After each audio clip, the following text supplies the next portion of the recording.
हर हर महादेव। धर्म ग्रंथों के अनुसार श्राद्ध के 16 दिनों में लोग अपने पितरों को जल देते हैं तथा उनकी मृत्यु तिथि पर श्राद्ध करते हैं। ऐसी मान्यता है कि पितरों का ऋण श्राद्ध द्वारा चुकाया जाता है। वर्ष के किसी भी मास तथा तिथि में स्वर्गवासी हुए पितरों के लिए पितृपक्ष की उसी तिथि को श्राद्ध किया जाता है।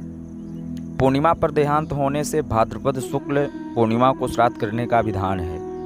इसी दिन से महालय श्राद्ध का प्रारंभ भी माना जाता है। श्राद्ध का अर्थ है श्रद्धा से जो कुछ दिया जाए। पितृपक्ष में श्राद्ध करने से पितृगण वर्ष भर प्रसन्न रहते हैं। धर्मशास्त्रों में कहा गया है कि पितरों का पिंडदान करने वाला गृहस्थ दीर्घायु पुत्र पौत्रादि यश स्वर्ग पुष्टि बल लक्ष्मी पशु सुख साधन तथा धन धान्य आदि की प्राप्ति करता है। श्राद्ध कर्म से जुड़ी हुई कई आवश्यक जानकारियां होती हैं जिन्हें हम आपको बता रहे हैं। श्राद्ध कर्म में गाय का घी दूध या दही काम में लेना चाहिए। यह ध्यान रखें कि गाय को बच्चा हुए 10 दिन से अधिक हो चुके हों। 10 दिन के अंदर बछड़े को जन्म देने वाली गाय के दूध का उपयोग श्राद्ध कर्म में नहीं करना चाहिए। श्राद्ध में चांदी के बर्तनों का उपयोग व दान पुण्यदायक तो है ही, यह राक्षसों का नाश करने वाला भी माना गया है। पितरों के लिए चांदी के बर्तन में सिर्फ पानी ही दिए जाएं तो वह अक्षय तृप्ति कारक होता है। पितरों के लिए अर्घ्य पिंड और भोजन के बर्तन भी चांदी के हों तो और भी श्रेष्ठ माना जाता है। श्राद्ध में ब्राह्मण को भोजन करवाते समय परोसते वक्त बर्तन दोनों हाथों से पकड़कर ले जाना चाहिए। एक हाथ से लाए अन्न पात्र से परोसा हुआ भोजन राक्षस छीन लेते हैं। ब्राह्मण को भोजन मौन रहकर एवं व्यंजनों की प्रशंसा किए बगैर करना चाहिए, क्योंकि पितर तब तक ही भोजन ग्रहण करते हैं जब तक ब्राह्मण मौन रहकर भोजन करते हैं। जो पितृ शस्त्र आदि से मारे गए हों उनका श्राद्ध मुख्य तिथि के अतिरिक्त चतुर्दशी को भी करना चाहिए। इससे वो प्रसन्न होते हैं। श्राद्ध गुप्त रूप से करना चाहिए। पिंडदान पर साधारण या नीच मनुष्यों की दृष्टि पड़ने से वह पितरों को नहीं पहुंचता है। श्राद्ध में ब्राह्मण को भोजन करवाना आवश्यक है। जो व्यक्ति बिना ब्राह्मण के श्राद्ध कर्म करता है उसके घर में पितर भोजन नहीं करते, श्राप देकर लौट जाते हैं। ब्राह्मणहीन श्राद्ध से मनुष्य महापापी होता है। श्राद्ध में जौ, कांगनी, मटर, सरसों का उपयोग श्रेष्ठ रहता है। तिल की मात्रा अधिक होने पर श्राद्ध अक्षय हो जाता है। वास्तव में तिल पिशाचों से श्राद्ध की रक्षा करते हैं और कुशा राक्षसों से बचाते भी हैं। दूसरे की भूमि पर श्राद्ध नहीं करना चाहिए। वन, पर्वत, पुण्य तीर्थ एवं मंदिर दूसरे की भूमि नहीं माने जाते, क्योंकि इन पर किसी का स्वामित्व नहीं माना गया है। अतः इन स्थानों पर श्राद्ध और सर्वश्रेष्ठ होता है। मनुष्य देव कार्य में ब्राह्मण का चयन करते समय ना सोचे, लेकिन प्रीति कार्य में योग्य ब्राह्मण का ही चयन करना चाहिए, क्योंकि श्राद्ध में पितरों की तृप्ति ब्राह्मणों द्वारा ही होती है। जो व्यक्ति किसी कारण बस एक ही नगर में रहने वाली अपनी बहन, जमाई या भांजे को श्राद्ध में भोजन नहीं कराता, उसके यहाँ पितर के साथ ही देवता भी अन्न ग्रहण नहीं करते। श्राद्ध करते समय यदि कोई भिखारी आ जाए तो उसे आदरपूर्वक भोजन करवाना चाहिए। जो व्यक्ति ऐसे समय पर घर आए याचक को भगा देता है उसका श्राद्ध कर्म पूर्ण नहीं माना जाता और उसका फल भी नष्ट हो जाता है। शुक्ल पक्ष में रात्रि में युग्म दिनों एक ही दिन 2 तिथियों का योग तथा अपने जन्मदिन पर कभी श्राद्ध नहीं करना चाहिए। धर्म ग्रंथों के अनुसार सायंकाल का समय राक्षसों के लिए होता है। यह समय सभी कार्यों के लिए निंदित है, अतः शाम के समय भी श्राद्ध कर्म नहीं करना चाहिए। श्राद्ध में प्रसन्न पितृगण मनुष्यों को पुत्र, धन, विद्या, आयु, आरोग्य, लौकिक सुख, मोक्ष और स्वर्ग प्रदान करते हैं। श्राद्ध के लिए शुक्ल पक्ष की अपेक्षा कृष्ण पक्ष श्रेष्ठ माना गया है। रात्रि को राक्षसी समय माना गया है, अतः रात्र में श्राद्ध कर्म नहीं करना चाहिए। दोनों संध्याओं के समय भी श्राद्ध कर्म नहीं करना चाहिए। दिन के 8वें मुहूर्त में पितरों के लिए दिया गया दान अक्षय होता है। श्राद्ध में कुछ चीज़ें महत्वपूर्ण होती हैं।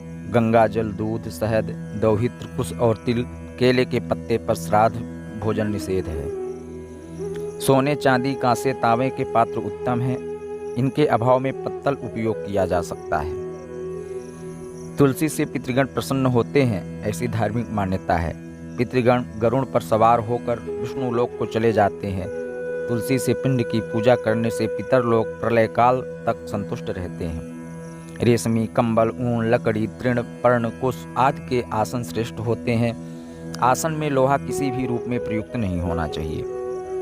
चना, मसूर, उड़द, कुल्थी, सत्तू, मूली, काला जीरा, कचनार, खीरा, काला उड़द, काला नमक, लौकी, बड़ी सरसों, काले सरसों की पत्ती और बासी अपवित्र फल या अन्न श्राद्ध में निषेध माने जाते हैं। भविष्य पुराण के अनुसार श्राद्ध 12 प्रकार के होते हैं, जिनके नाम है नित्य, नैमित्तिक, काम्य, बुद्धि, सपिंडन, पार्वण, गोष्ठी, शुद्ध्यर्थ, कर्मांग, दैविक, यात्रार्थ, पुष्टियर्थ।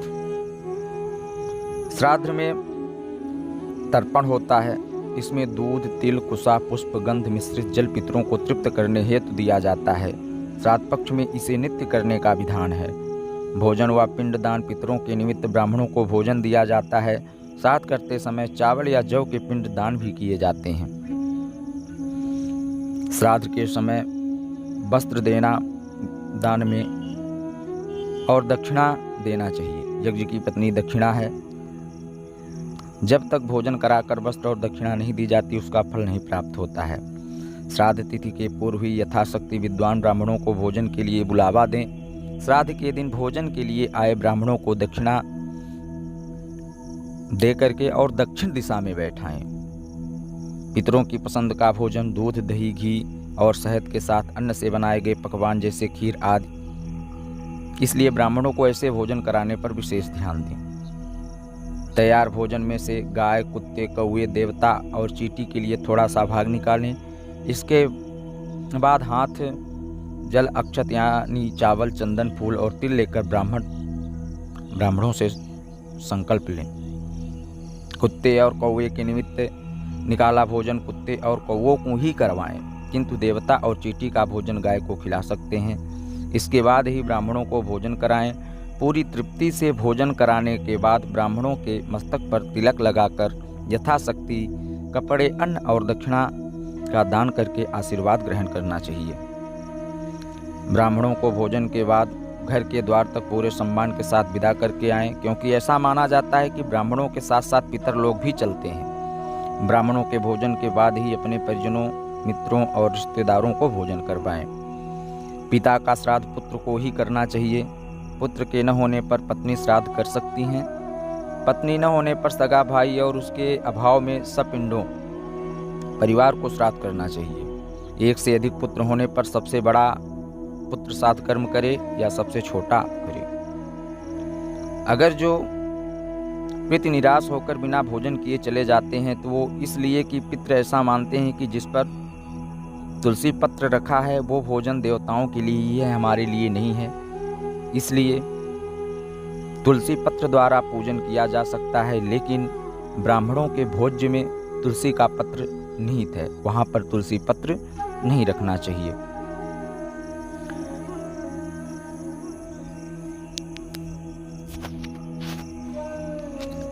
श्राद्ध का महत्व महर्षि जावली जी कहते हैं, पुत्रानायुष तथा आरोग्यमैश्वर्यमतुलं तथा प्राप्नोति पंचेमान कृत्वा श्राद्धम कामाश्च पुष्कलान। अर्थात पितृपक्ष में श्राद्ध करने से पुत्र, आयु, आरोग्य, अतुल ऐश्वर्य और अभिलाषित वस्तुओं की प्राप्ति होती है।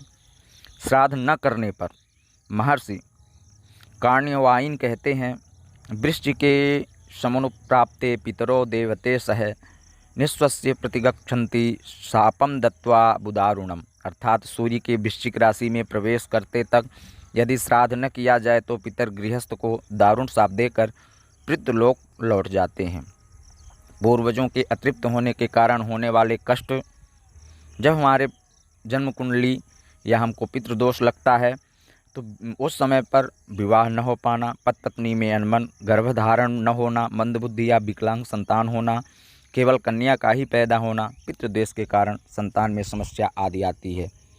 इसलिए आप सभी इन नियमों का पालन करें और अपने पितृगण को प्रसन्न करें और प्रतिपक्ष में अपने पितरों को तृप्त करते हुए ब्राह्मण भोज करवाएं।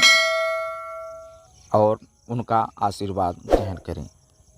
हर हर महादेव।